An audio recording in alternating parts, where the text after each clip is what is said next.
بسم اللہ الرحمن الرحیم۔ السلام علیکم۔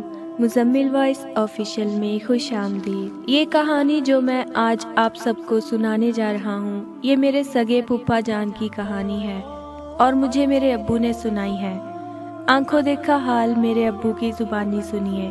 یہ اب سے تقریباً 40 سال پرانی بات ہے۔ میری اور چھوٹی بہن کی ایک ساتھ شادی ہوئی تھی۔ سب بہت خوش تھے، لیکن شادی کے تھوڑے ہی عرصے بعد میرا بہنوئی بیمار رہنے لگا۔ بہت جگہ دکھایا، مختلف ٹیسٹ بھی کروائے، جھاڑ پھونک بھی کروائی، لیکن اس کا مرض تھا ختم ہونے کے بجائے بڑھتا جا رہا تھا۔ نہ جانے کون سا مرض تھا کہ ڈاکٹروں کی سمجھ میں نہیں آ رہا تھا۔ بہنوئی ٹھیک ہونے کے بجائے دن بہ دن سوکھتا جا رہا تھا، جو ہم سب کے لیے تکلیف کا باعث تھا۔ میری بہن جو ابھی نئی نئی دلہن تھی، وہ الگ فکر میں گھل رہی تھی۔ اس کی آنکھوں میں ہر وقت نمی چھائی رہتی۔ وہ ہنسنا بھول گئی تھی۔ اس کے چہرے پر اداسی ویرانی سی چھا کر رہ گئی تھی۔ ہم سب اس کو سمجھاتے، تسلی دیتے، لیکن وہ رو دیتی تھی، جس سے ہم سب اذیت میں مبتلا تھے۔ میرا بہنوئی اکلوتا تھا، ماں باپ نہیں تھے۔ ایک صرف شادی شدہ بہن تھی اور ایک چچا تھے جو اس کے گھر کے برابر رہتے تھے۔ اب بہنوئی کی بیماری کی وجہ سے اس کا کاروبار وہی دیکھ رہے تھے، کیونکہ بہنوئی شدید بیمار تھا۔ پھر ایک دن مجھ سے میری بہن کی پریشانی نہیں دیکھی گئی تو میں بہن اور بہنوئی کو اپنے گھر لے آیا کہ جب تک بہنوئی ٹھیک نہیں ہو جاتے تو یہ میرے ساتھ رہیں۔ میں نے اچھے سے اچھے ڈاکٹر کو دکھایا، لیکن سب مایوس ہو گئے۔ بہن کو میرے گھر آئے ہوئے 2 ہفتے سے زیادہ ہو گیا تھا، لیکن ہمیں کہیں کامیابی نہیں ملی تھی۔ میں کتنے عاملوں کو بھی دکھا چکا تھا، لیکن سب کا یہی کہنا تھا کہ اب ان میں کچھ نہیں بچا، بہت سخت عمل ہے، ہمارے بس کی بات نہیں۔ میں نے یہ بات اپنی بہن سے چھپائی تھی کیونکہ وہ اور زیادہ پریشان ہو جاتی۔ میں اندر ہی اندر فکر میں گھل رہا تھا۔ میرا بہنوئی مر رہا تھا اور میں چاہ کر بھی کچھ نہیں کر پا رہا تھا۔ میرے دن رات انگاروں پہ گزر رہے تھے۔ میں ساری رات جاگ کر ٹہلتا رہتا تھا اور دیمک کی طرح اندر ہی اندر میں کھوکھلا ہو رہا تھا۔ ایک روز میں چائے کے ہوٹل پر بیٹھا ہوا سوچوں میں ڈوبا ہوا تھا کہ ساتھ والی کرسی پر کوئی آ کر بیٹھا اور اس نے پانی کا جگ اور گلاس منگوایا۔ بہرا اس کو پانی کا جگ اور گلاس دے کر چلا گیا۔ آدمی نے دوبارہ آواز دی اور کہا کہ میں نے تم سے پانی کا جگ منگوایا تھا، تم دودھ کیوں لے آئے؟ بہرے نے بڑی حیرت سے دیکھا اور جگ میں دیکھا تو اس میں واقعی دودھ تھا۔ بہرے نے کہا کہ پتہ نہیں صاحب، میں تو پانی ہی لے کر آیا تھا، چلے میں دوبارہ لے آتا ہوں پانی۔ جیسے اس نے جگ اٹھایا تو اس میں پانی تھا۔ اس نے کہا کہ صاحب آپ تو تنگ کر رہے ہو، اس میں پانی ہی تو ہے۔ تو اس نے جگ واپس ٹیبل پر رکھا۔ میری توجہ ان کی طرف ہو گئی۔ ایک عجیب بات یہ ہوئی کہ جگ بہرے کے ہاتھوں میں تھا تو اس میں پانی تھا، لیکن جیسے ہی اس شخص نے اس جگ کو ہاتھ لگایا تو وہ دودھ میں تبدیل ہو گیا۔ یہ سب کچھ میری نظروں کے سامنے ہوا۔ میں نے یہ سب پہلی دفعہ دیکھا اور میری آنکھیں حیرت سے پھٹی کی پھٹی رہ گئی تھی۔ بہرا جا چکا تھا۔ میرے کانوں میں اس شخص کی آواز آئی کہ پریشان لگ رہے ہو، کیا بات ہے؟ میں نے اسے دیکھا، وہ بہت مہذب اور خاندانی لگ رہا تھا۔ کوئی جادوگر یا جعلی عامل بالکل بھی نہیں لگ رہا تھا۔ داڑھی تھی، شلوار قمیض پہنی ہوئی تھی۔ میں چپ رہا تو مجھے بولا کہ تم مجھ پر بھروسہ کر سکتے ہو، اپنی پریشانی بتاؤ، ہو سکتا ہے میں کچھ کام آ سکوں۔ تو میں نے سوچا چلو ایک تجربہ اور صحیح، شاید یہ میرے کام آ سکے۔ میں نے اس کو اپنی ساری بات بتائی۔ وہ بہت تحمل سے گردن جھکائے میری ساری بات سنتا رہا۔ جب میری بات ختم ہوئی تو اس نے کہا کہ کیا تم مجھے ابھی اپنے بہنوئی کو دکھا سکتے ہو؟ میں نے کہا کیوں نہیں، وہ میرے ہی گھر پر ہے اور میں چاہتا ہوں کہ جلد از جلد علاج شروع ہو جائے۔ مجھے امید نہیں تھی کہ وہ ابھی میرے ساتھ چلنے پر راضی ہو جائیں گے، کیونکہ رات کافی ہو چکی تھی۔ انہوں نے کہا کہ چلو اور میں ان کو لے کر گھر آ گیا۔ گھر آ کر میں نے اپنی امی، بیوی اور بہن کو دوسرے کمرے میں بھیجا اور میں نے عامل صاحب کو اندر بلا لیا۔ انہوں نے میرے بہنوئی کو دیکھا، تھوڑی دیر حساب کتاب کیا، ان کے چہرے پر پریشانی آ گئی۔ انہوں نے کہا جلدی سے انگیٹھی پر سرسوں کا تیل گرم کرو۔ میں نے فوراً حکم کی تعمیل کی اور ایک کڑھائی میں تیل گرم ہونے رکھ دیا۔ جب تیل کھولنے لگا تو عامل صاحب نے تازہ وضو کیا اور کچھ پڑھتے ہوئے اپنا گیلا پیر